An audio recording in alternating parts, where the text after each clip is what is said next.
Hal mana terkonfirmasi dari tuntutan jaksa yang tidak menuntut terdakwa Gus Dur dengan ketentuan pasal 156A KUHP tentang penodaan agama. Hanya saja nama baik terdakwa sudah tercemar karena diedarkan kabarnya ke seantero negeri telah melakukan penistaan agama dengan sumpah mubahalah.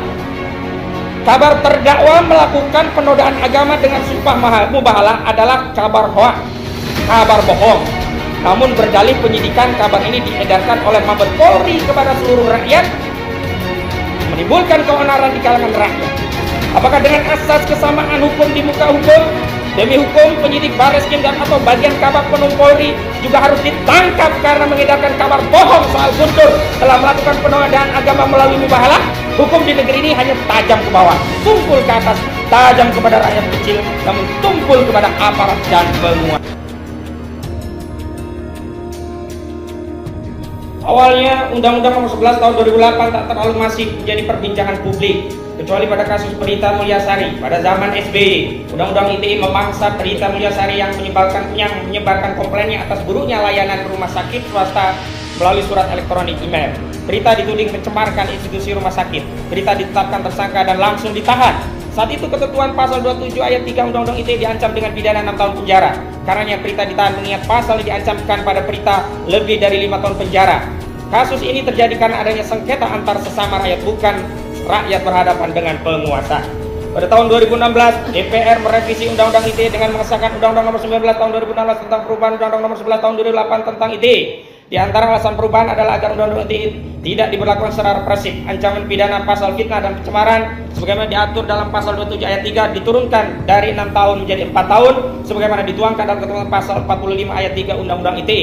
Namun, meskipun Undang-Undang ITE telah berubah, Undang-Undang ITE di era rejim Jokowi hari ini bukan menjadi humanis, malah semakin represif. Ada tren baru kriminalisasi menggunakan Undang-Undang ITE. Padahal latar belakang terbitnya Undang-Undang ITE itu untuk mengatur transaksi ekonomi menggunakan sarana informasi dan transaksi elektronik.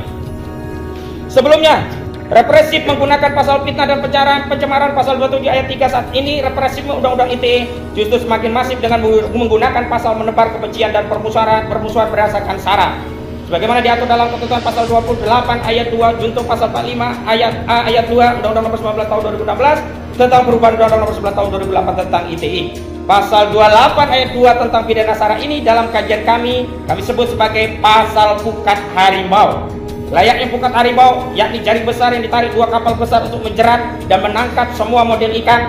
Pasal 28 ayat 2 tentang pidana sara ini esensinya juga sama.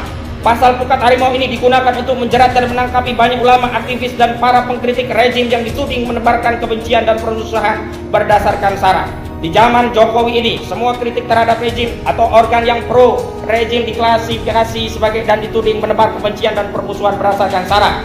Para ulama yang konsisten mengemban amanah dakwah amar ma'ruf nahi munkar, konsisten menyampaikan yang hak dan melawan yang batil, juga dituding menebar kebencian dan permusuhan berdasarkan sara. Mereka kemudian dijerat dengan pasal 28 ayat 2 Undang-Undang ITE. Pasal pukat harimau inilah yang menjerat Ahmad Dhani, Habib Bahar, John Ru, Ustadz Algan Tanjung, Rini Sulistiawati, Kiai Heru Ivan Wijaya, juga menjerat terdakwa Gus Dur. Pasal ini telah menjadi langganan dasar kriminalisasi terhadap rakyat menyampaikan kemerdekaan menyampaikan pendapat di muka umum melalui sarana ITE. Karena dengan menetapkan tersangka berdasarkan pasal 45 ayat 2 junto pasal 25A ayat 2 ini Undang-Undang Nomor 19 Tahun 2016 tentang ITE, maka penyidik dapat menahan tersangka karena ancaman pidananya dalam pasal ini 6 tahun penjara, melebihi syarat minimum penahanan yang diatur KUHP, yakni minimal diancam dengan 5 tahun penjara. Dalam perkara ini, Direktorat Tindak Pidana Cyber Bareskrim Mabes Polri memperkarakan mubahalah Gus Dur dengan Undang-Undang ITE yang hari ini telah pada tahap persidangan dan memasuki agenda pembelaan. Terdakwa Gus Dur dikasuskan dengan didakwa dengan ketentuan pasal 45A ayat 2 junto pasal 28 ayat 2 Undang-Undang Nomor 19 Tahun 2016 tentang perubahan Undang-Undang Nomor 11 Tahun 2008 tentang ITE. Gus Dur didakwa telah menebar kebencian dan permusuhan berdasarkan sara melalui sarana mubahalah. Walau akhirnya dalam tuntutannya, saudara jaksa penuntut umum meyakini pasal ini tidak terbukti secara sah dan meyakinkan sehingga tidak menuntut terdakwa Gus Dur berdasarkan ketentuan pasal 45A ayat 2 junto pasal 25 ayat 2 Undang-Undang Nomor 19 Tahun 2016 tentang perubahan Undang-Undang Nomor 11 Tahun 2008 tentang ITE. Era selanjutnya, modus operandi kriminalisasi rejim Jokowi adalah dengan menggunakan ketentuan pasal 14 ayat 1 Undang-Undang Nomor 1 Tahun 1946 tentang Peraturan Hukum Pidana dan atau Pasal 14 Ayat 2 Undang-Undang Nomor 1 Tahun 1946 tentang Peraturan Hukum Pidana dan atau Pasal 15 Undang-Undang Nomor 1 Tahun 1946 tentang Peraturan Pidana. Setiap kritik, pendapat, dan perbedaan pandangan rakyat terhadap penguasa ditafsirkan sebagai kebohongan yang menerbitkan keonaran, sehingga ditangkap dengan dalih telah menyebarkan kabar bohong, hoak, dan menerbitkan keonaran di kalangan rakyat. Pasal ini juga menjadi langganan untuk mengkriminalisasi rakyat karena ancaman pidananya 10 tahun penjara.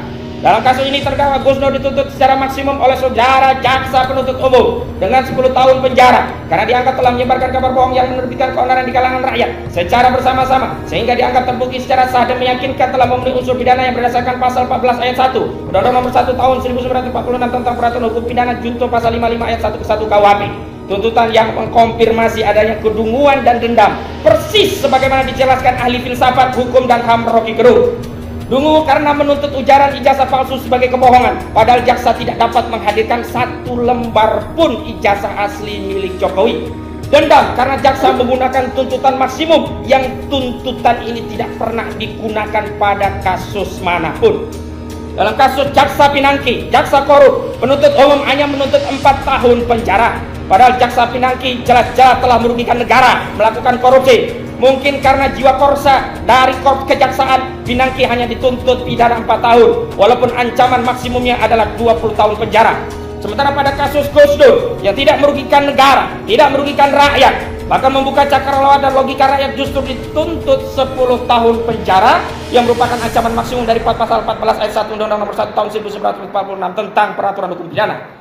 Sejak awal kasus ini penuh dengan nuansa pesanan kekuasaan. Sekali lagi kami tegaskan, sejak awal kasus ini penuh dengan nuansa pesanan kekuasaan. Karena narasi awal dari kasus ini bukanlah kasus terkait ijazah palsu, melainkan kasus penodaan agama menggunakan sarana mubahalah. Adapun untuk kasus pasal penodaan agama yang sebelumnya telah digembar-gemborkan media karena ada rilis dari Barreskrim, menurut jaksa tidak terbukti secara sah dan meyakinkan dilakukan oleh Gus Dur. Hal mana terkonfirmasi dari tuntutan jaksa yang tidak menuntut terdakwa Gus Dur dengan ketentuan pasal 156A KUHP tentang penodaan agama. Hanya saja nama baik terdakwa sudah tercemar karena diedarkan kabarnya ke seantero negeri telah melakukan penistaan agama dengan sumpah mubahalah. Kabar terdakwa melakukan penodaan agama dengan sumpah mubahalah adalah kabar hoak, kabar bohong. Namun berdalih penyidikan kabar ini diedarkan oleh Mabes Polri kepada seluruh rakyat, menimbulkan keonaran di kalangan rakyat. Apakah dengan asas kesamaan hukum di muka hukum? Demi hukum, penyidik Barreskrim dan atau bagian Kabak Penum Polri juga harus ditangkap karena mengedarkan kabar bohong soal Gus Dur telah melakukan penodaan agama melalui mubahalah? Kami pikir hal ini adalah sesuatu yang yang mustahil. Hukum di negeri ini hanya tajam ke bawah, tumpul ke atas, tajam kepada rakyat kecil, namun tumpul kepada aparat dan penguasa.